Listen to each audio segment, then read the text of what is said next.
নমস্কার বন্ধুরা, আমার channel moms gardening and cooking আপনাদের অনেক অনেক স্বাগত। এই যে আমার এই লাল পুনে ভ্যারাইটি আজ আবার একটা ফুটেছে। কী ব্যাপার, আরেকটি ছিল তো কুড়ি। কাল খুব ঝড় হয়েছিল আর একটা বড় কুঁড়ি ছিল, দাঁড়ান তো, পড়ে তো যায়নি কারণ আমি পড়ে যাওয়ার আগেই প্রিকশন না আছে, এই যে প্রিকশন নিয়েছিলাম।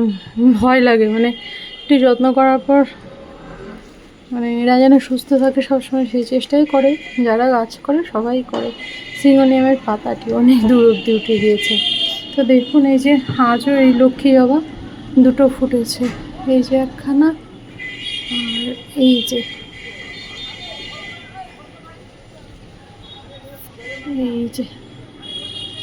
এই দুখানা।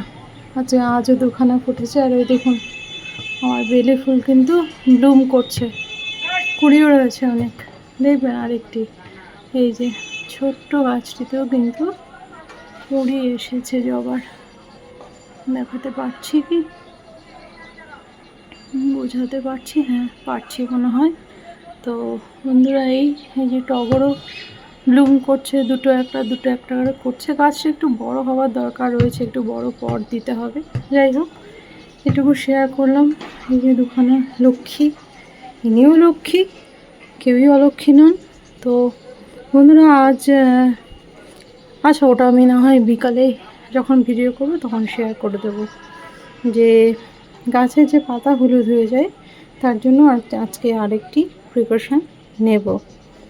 তো বন্ধুরা, এটুকুই। আর এই যে নয়নতারা তো রোজ তুলে নিই বীজের ভয়ে। তো নয়নতারাগুলো কিন্তু হেভি ব্লুমার, প্রচুর প্রচুর ফুল দিচ্ছে প্রতিদিনই। তুলে নেওয়া হয়ে যাচ্ছে সকালেই, ভাবছি ভিডিও করবো, সবসময় ফোন হাতে নেওয়া সম্ভব হয় না, ওই দুটো একটা করে রেখে তুলে নিচ্ছি সবই। তো বন্ধুরা, এই আর কি।